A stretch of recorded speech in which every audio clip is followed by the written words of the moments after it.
kita akan lanjut. Nah, untuk yang terakhir ya, kita akan melihat uji T tidak berpasangan atau independent t-test. Nah, apa itu uji independent t-test? Baik, kita akan lanjut. Nah, di sini ya, uji independent t-test agak sedikit berbeda dengan kedua uji yang sebelumnya. Yang pertama, uji statistik ini dilakukan untuk mengetahui apakah ada perbedaan rata-rata nilai pada dua kelompok sampel yang berbeda. Ingat, pada sampel yang berbeda. Nah, yang kedua, untuk menginterpretasikan hasil analisa pada uji ini, maka perlu memperhatikan beberapa hal, yaitu variasi data, apakah sama atau tidak, atau bisa disebut dengan apakah varian data sama atau tidak. Nah, yang ketiga, berbeda dengan uji T sebelumnya bahwa independent t-test dilakukan pada data numerik dan data kategori. Ingat, uji one sample t-test kita analisa pada data numerik saja. Uji per t-test kita hanya menganalisa pada data numerik saja. Nah, namun kali ini untuk uji t-test kita harus menganalisis data numerik dan data kategori. Nah, saya jelaskan. Data numerik itu data yang kita peroleh ya dari sampel tersebut. Sementara data kategori itu merupakan data untuk membedakan antara dua sampel.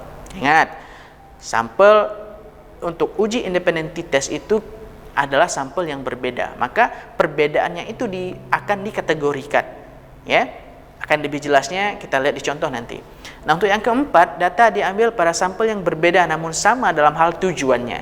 Nah, maksud di sini ialah, misal kita ingin melihat, ya, apakah ada perbedaan rata-rata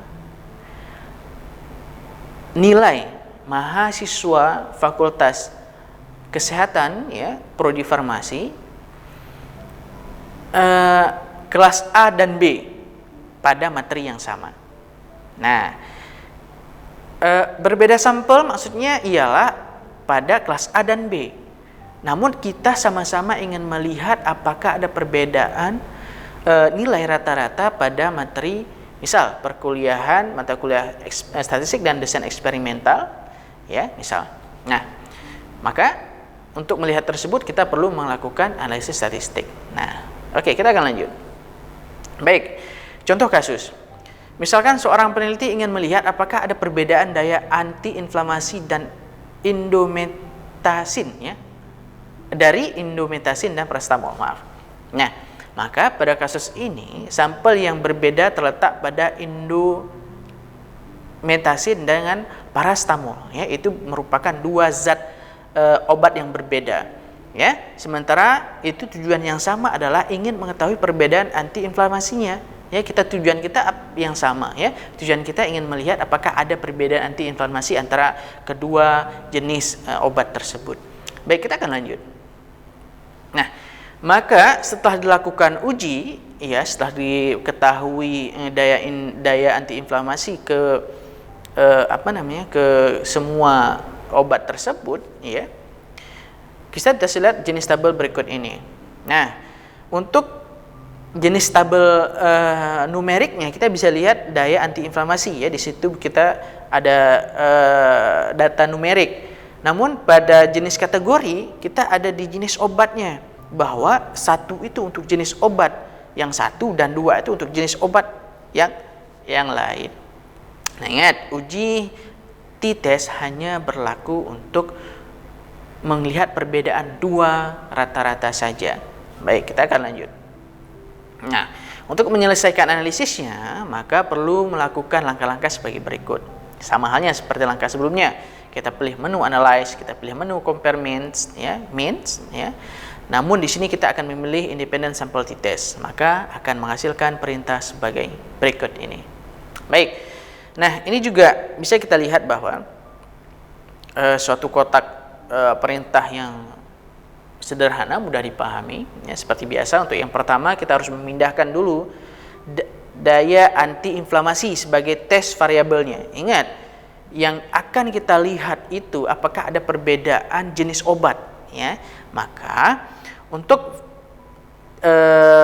tabel tes variabelnya kita memindahkan variabel daya antiinflamasi di sana. Nah, kedua, untuk grouping variabel kita akan memindahkan variabel jenis obat di situ. Setelah kita pindahkan ke dalam tabel grouping variabel, jangan lupa untuk memilih menu define group. Ya, menu define group. Nah, atau grouping variabel, ya. Nah, setelah kita melihat atau setelah kita mengklik define group, maka akan keluar kotak kecil ya seperti yang Anda lihat tersebut. Maka di situ kita akan menginput grup 1 itu dengan angka 1 dan grup 2 itu dengan angka 2. Kita pilih continue lalu pilih OK, maka akan hasil keluar sebagai berikut. Kita akan lanjut. Nah, ini dia hasilnya. Nah, untuk tabel pertama kita terlihat jelas bahwa ada perbedaan min di sini, di mana untuk indomethacin itu rata-ratanya itu hanya 33,79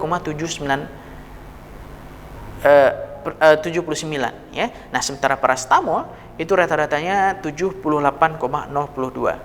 Rata-rata 78,02. Nah, di sini kita memang secara rata-rata bisa kita lihat ada perbedaan. Namun apakah statistik mengatakan sedemikian? Kita akan lihat pada tabel yang kedua. Ini dia tabelnya. Nah, untuk melihat kesimpulan akhir, ya seperti saya katakan pada sebelumnya bahwa kita harus melihat apakah data bervariasi sama atau tidak. Nah, di mana kita akan melihat data tersebut bervariasi sama atau tidak? Ya, kita lihat pada kotak Levens test for equality of variance, ya. Kita bisa melihat nilainya itu 0,560. Apakah itu variannya sama atau tidak? Maka kita akan kembali kepada konsep penerimaan H0, di mana H0 diterima jika nilai p-value lebih besar dari 0,05. H0 ditolak jika nilai p-value lebih kecil daripada 0,05. Nah, pemirsa bisa kita lihat bahwa nilai p-value kita atau signifikan kita itu ada 0,560. Maka disimpulkan bahwa kita akan menerima H0 dengan bunyi tidak ada perbedaan varians antara data satu dengan data kedua. Artinya variansnya sama. Baik, kita akan lanjut. Nah, jika untuk varians yang sama, maka akan kita ambil data di pada barisan yang pertama. Ya, seperti pada tabel tadi. Nah, jika datanya berbeda, maka akan kita ambil data pada barisan kedua. Nah, maka karena data kita tadi bervarian sama, maka kita akan mengambil nilai p-value kita itu di barisan pertama, di mana nilai signifikan to tailored-nya atau nilai p-value kita itu sebesar 0,000. Ya, ingat pada prinsip statistik jangan lupa menambahkan angka 1 setelah nolnya, karena pada dasarnya ini ada ujungnya nilai, namun SPSS hanya melihat atau menampilkan desimalnya hanya 3 di belakang koma. Maka dengan hasil ini kita bisa menyimpulkan bahwa ada perbedaan yang signifikan secara statistik antara rata-rata antiinflamasi indomethacin dan paracetamol. Ingat, ya, bisa kita tarik kesimpulan bahwa uji t-test kita lakukan untuk melihat apakah ada perbedaan antara rata-rata sampel yang akan kita lakukan penelitian, dan yang kedua, data bersifat atau mutlak harus berdistribusi normal. Yang ketiga, bentuk data harus data rasio atau interval. Ya, baik, cukup sekian dari saya. Terima kasih atas kesempatan ini. Lebih dan kurang saya mohon maaf. Wabillahi taufiq wal hidayah. Wassalamualaikum warahmatullahi wabarakatuh. Udah? Pasal istri, ya?